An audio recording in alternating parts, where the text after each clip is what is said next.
Hola, soy Uxia Ochstein y Ana Mora Lasalle y estamos en la Pieza Rosa en el Museo Provincial de Artes. Soy de Santa Rosa, La Pampa, me crié acá. Actualmente estamos en Buenos Aires. Yo soy diseñador y músico. Yo soy también pampeana, ahora también estamos en Buenos Aires, estudio diseño indumentaria y realizamos una obra de arte textil. Siempre escuché rock, metal, siempre música un poco oscura, igual que trap. Y hace un par de años, por internet, descubrí el chamamé y fue como, me enamoré, me flechó.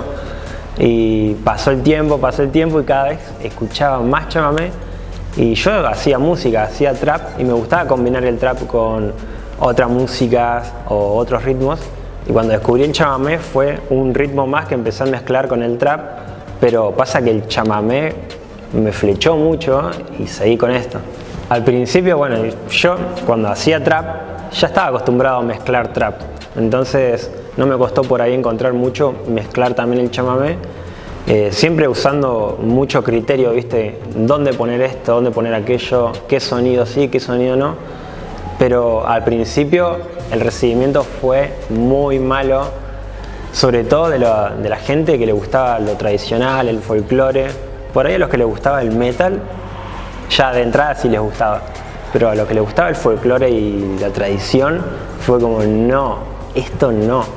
Y al principio fueron muchas, pero muchas críticas. Y con el tiempo se fue aceptando bastante.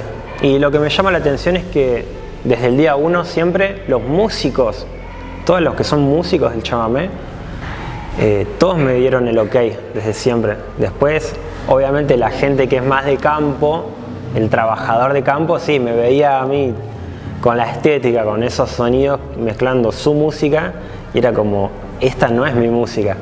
Pero ese no era mi fin siempre fue al contrario, mostrarle a la gente que no conocía el chamamé como yo, que lo conozca, por lo menos con una propuesta como la mía, que lo conozcan y que vea que está muy bueno. Entonces, desde el día uno mi propósito no era agradarles a la gente trabajadora de campo que escucha chamamé tradicional, sino a los otros, a los que eran de mi palo.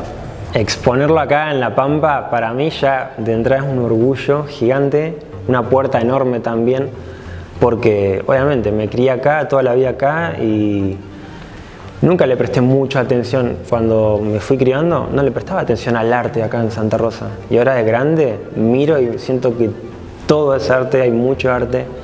Y yo también exponerlo a mí y mostrarlo a la gente de acá me encanta. Y yo creo que llama mucho la atención de entrada, siempre es como, se escucha que la gente dice chamamé trap. Sí, chamamé trap y pampeano, porque encima, bueno, en mi caso yo descubrí también el chamamé porque encontré el acordeón de mi bisabuelo acá en la casa, en Santa Rosa, y se ve que, bueno, me contaba mi padre que antes sí, en la fiesta de campo se tocaba chamamé. Después se ve que se perdió y La Pampa no hubo tanto chamamé como en otras provincias. En otras provincias es muy marcado todo el chamamé que hay y acá es como muy poco el chamamé. Y también me gusta ponerme a hacer chamamé con mi impronta, con mi estética, pero también hablar de La Pampa en mi chamamé y poder tocar en otras partes de Argentina hablando de La Pampa. A mí me gusta hacer mucho hincapié, sobre todo en el desierto pampeano, en la soledad del desierto. Sobre todo que me crié mucho yendo a Puelches, donde vive mi papá. Ahí es mucho desierto y mucha soledad, entonces me identifico mucho, me gusta recalcar eso todo el tiempo, la soledad. Y también como la contradicción de la música tradicional, las raíces que formaron a nuestros abuelos, combinado con un sentido más urbano, descontracturado, nuevas sonoridades que se pueden fusionar. Y al principio impactan porque es ajeno, desconocido, se piensa como que estamos faltándole el respeto, pero se le está atribuyendo nuevos significados para ayornarlo a nuestro presente. Porque si no, nosotros como pampeanos, que nos criamos quizás sin fiestas con acordeones, descubrimos que está perdido en la historia para nosotros. Entonces lo traemos a nuestra actualidad con sonoridades que se pueden escuchar en las plazas, en los boliches, pero crear nuevas fusiones y transmitirlos a los jóvenes, a los viejos, que siempre está bien fusionar. Muchas veces he escuchado que me han dicho los tradicionalistas frases tipo: ¿qué te crees? ¿Que vas a venir a reemplazar a los grandes del chamamé con esto? Y es tipo, no, al contrario, lo mío es una propuesta más para que escuchen chamamé y para que escuchen a los grandes del chamamé, que esta propuesta sea como un gancho. Es un homenaje, ¿no? Un homenaje a la música. Y estéticamente dialoga porque también en la naturaleza pampeana hay muchas cosas oscuras. O, por ejemplo, no sé, un artista pampeano quizás quiere, ponele, ¿no? Uno quiere reflejar las hojas, las raíces, ponele, estética. Y nosotros vemos otras cosas de la naturaleza, como por ejemplo las púas del alpataco, las espinas, las alambres de púas de los campos, todo lo malo, lo que pincha, lastima. Y eso está. Y en cuanto a la estética, siempre me gustó vestirme como a mí me gusta, sin importar lo que me digan. Y cuando descubrí el chamamé y empecé a hacer la música, dije, ok, me quiero vestir como ellos porque me gusta mucho cómo se visten, es muy lindo. Pero siempre voy a respetar mi esencia, que me gusta lo oscuro, lo gótico. Entonces, fui buscando y buscando hasta que armé toda esta estética también y visual también. El primer show de Chamamé Trap fue en un ambiente más de lo mío, que era un lugar de Buenos Aires que se llama Otra Historia. Ahí fue un evento de trap y todos los que tocaron eran chicos que tocaban trap, el trap de toda la vida. Y caí yo con el acordeón y todos los chicos así de nuestra edad estaban flasheados. Tipo, no, qué loco, es trap pero con música tradicional. Y me acuerdo que fue muy buen recibimiento. Y después el siguiente show ya fue a lo grande, fue en la Feria del Libro de Corrientes. Corrientes, la provincia más chamamecera. Fue un orgullo enorme ir a tocar ahí, ir a tocar chamamé, pampeano y súper disruptivo en la provincia más tradicionalista del chamamé. Los tordos, cuando se reúnen en grandes bandadas, anuncian el próximo cambio de tiempo. Cuando la luna aparece rodeada de un gran círculo rojo, algo azulado al centro, anuncia lluvia. Cuando suda la palma de la mano derecha, se recibirá dinero. Si los gallos cantan antes de las 10 de la noche, al otro día habrá fuerte viento. Cuando hay tempestad, queman pan y olivo bendito. Cuando cae piedra, hacen una cruz de cenizas para el lado que viene la piedra. Si hay un cuadro suspendido en la pared y se cae sin que haya una causa que motive su caída, es porque alguno morirá en la casa. No regalar pañuelos, abanicos ni tijeras porque habrá disgusto entre esas personas. En una mesa que hablan 13 comensales, el último que se sentó morirá dentro de poco tiempo.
Para crear el universo de la instalación visual usamos la técnica de collage digital y desde un lado de nuestra introspección, nuestras historias personales, recopilando imágenes, sacando fotos, llegamos a lo que es la muestra, vinculándolo con una oscuridad que vemos que está en el monte pampeano, exacerbando lo grotesco desde algo muy impactante con una búsqueda personal.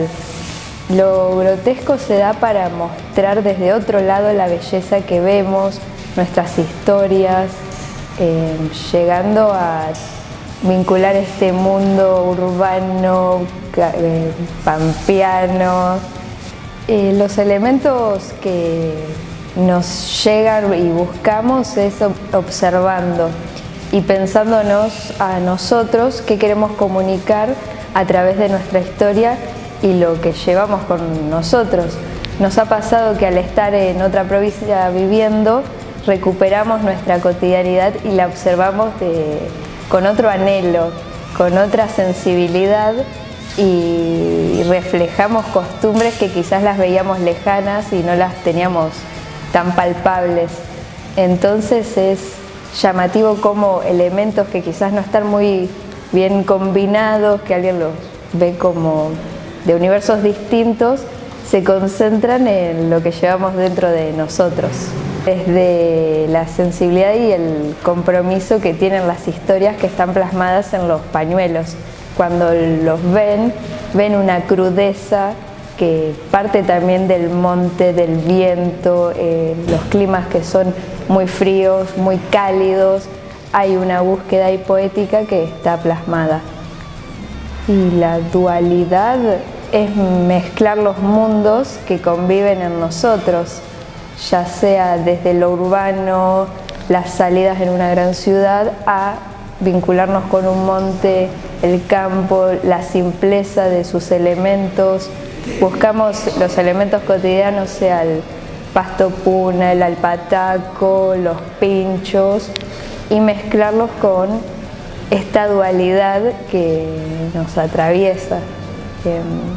Nuestras historias familiares están muy cargadas, entonces nosotros buscamos elementos actuales para poder transcribirlas, para expresar lo que sucede, lo que sucedió tiempo atrás. Entonces es una forma de conectarnos con nuestro presente.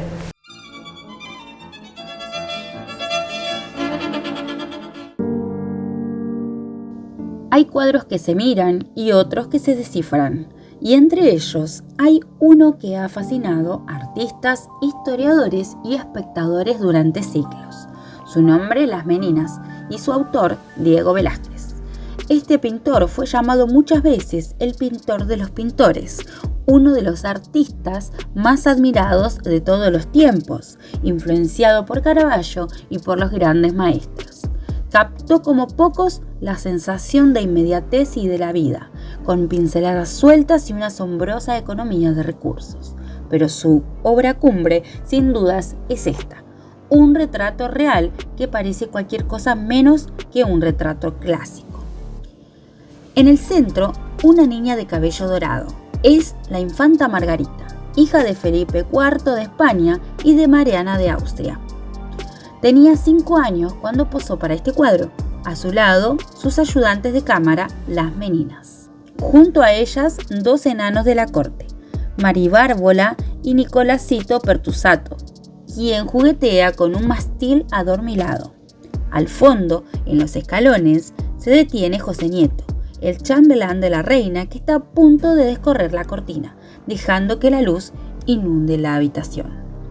Y aquí un detalle fascinante. En un espejo se refleja el rey y la reina.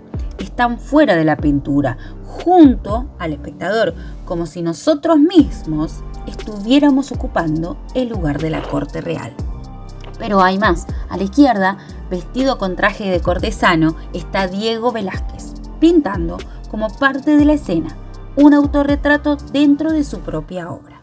En su pecho, una cruz roja, la Orden de Santiago. Un detalle que, según dicen, no estaba allí cuando terminó la pintura. La recibió tiempo después. Algunos cuentan que el propio rey fue quien ordenó añadirla tras la muerte del artista. Así, en Las Meninas, un cuadro que mezcla arte, poder y misterio, un juego de miradas, reflejo y posiciones que sigue desafiando a quienes lo observan siglos después de su creación.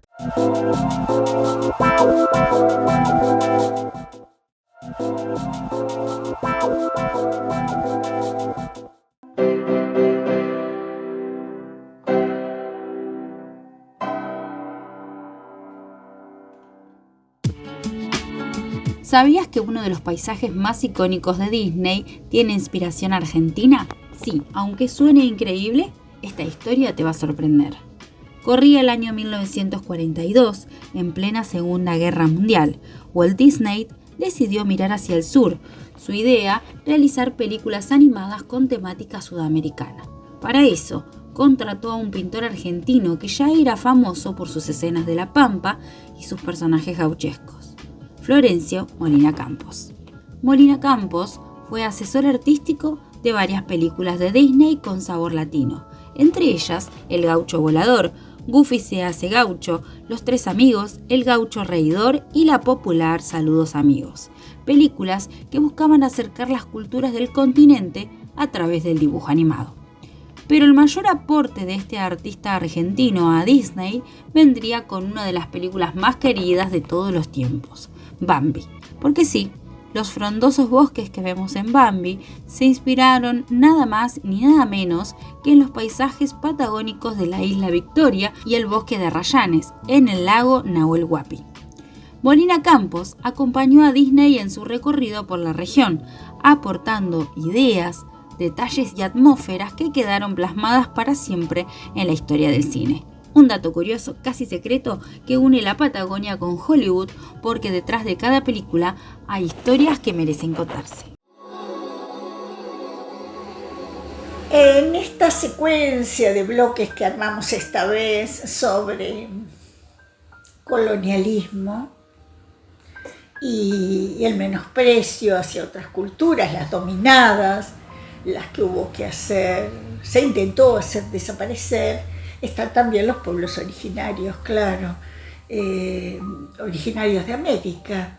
En nuestro caso, la población mapuche, con sus variantes, ranqueles, la Pampa, ¿no? Y entonces, para abordar ese tema, porque me acordé de algo que dijo Simón Bolívar, Simón Rodríguez, que era un docente afín a Simón Bolívar.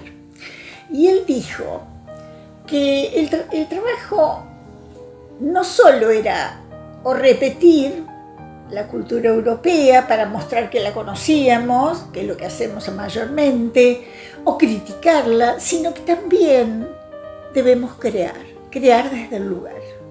Y que eso realmente sería, él no hablaba en términos descoloniales, pero sería tener una identidad propia en la cultura, una cultura soberana, esta cultura que hoy está siendo muy atacada, convengamos, ¿no?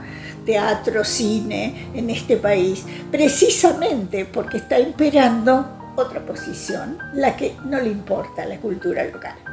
Pero en La Pampa existió, quería hablarles de un libro que editó La Pampa Edita, o el Fondo Editorial Pampeano, que se llama Baquiana, de Martín Sondón. Fue editado en el 2022, lo cual me hace pensar que fue escrito durante la pandemia. Y a mí me pareció muy interesante ese libro, muy interesante por cómo describe, habla de una protagonista mujer, la Baquiana precisamente, ¿no? ¿Quién es una baquiana? Me parece que había marcado quién es, para decírselos. Un baquiano encuentra una sendita que hace cruz en el camino, con el camino que lleva. Él sabe a qué aguada remota conduce.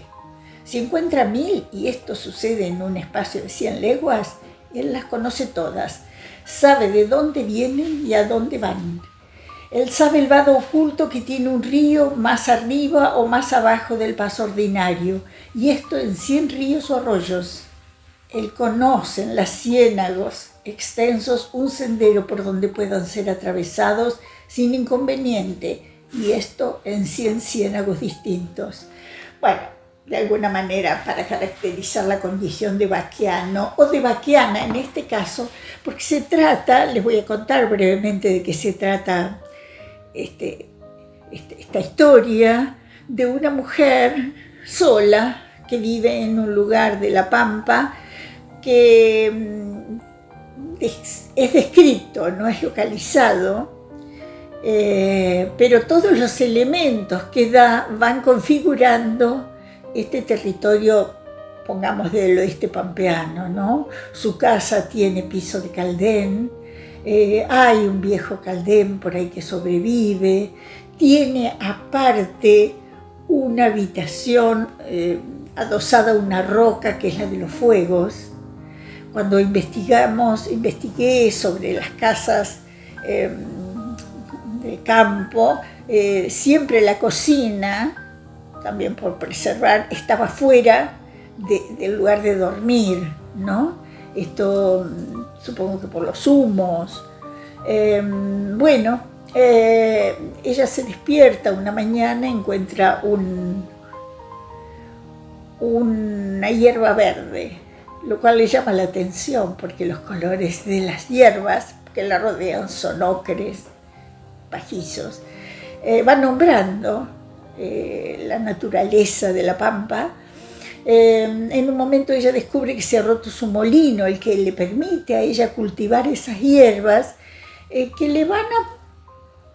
que son las que le ofrecen o le permiten tomar algo que ella no llama mate, pero que sería hierbas en un recipiente con un conducto de metal. Probablemente no fuera yerba mate, son otras hierbas que también nombra. El asunto es que ella baja a una suerte de lugar donde está lo viejo, ¿no? Las cosas caídas, medio tapadas, con paja brava, medio con plantas, porque ella ha tenido una familia que un día, en la época del viento, el día de los vientos, dice, salieron y no volvieron. Ella quedó sola y ahí sobrevive. Bueno, ella baja a buscar, descubre que se ha roto su molino y baja a buscar allí elementos para repararlo. Encuentra unos alambres, encuentra lo que busca, pero también encuentra una caja con telas, con una aguja. Y mientras estaba así, y también descubre un cuadernito con vegetales, con dibujos, que son los vegetales del lugar. No tenían nombre para ella, pero ahí estaban. Ella sale de esa especie de cueva con todo eso y a poco más aparece alguien con el que va a hacer una travesía, porque este hombre le dice que hay quienes vienen a matar a todos, que el mundo se va a desplomar, y habla de una fuerza oscura. Bueno, ellos hacen un tránsito juntos, justamente mostrando mucho del paisaje, luchan con algún rubio que le aparece, que la quiere violar, la salva. Finalmente ella sola llega a una cueva, donde ahí sí se va a encontrar con lo que una zona oscura, donde de alguna manera la nombran como, le avisan que sí, pero no son ni los blancos, ni los rubios, ni los negros, ni los marrones, sino que es la naturaleza enardecida, probablemente la que destruye el mundo. Y es muy interesante todo esto, con otras secuencias que no les cuento, pero recomiendo leerlo, sobre todo por literatura local. Está bien escrito, es interesante, no es muy largo. Bueno, quería contárselos para que ustedes lo puedan ver, lo puedan conocer. Gracias.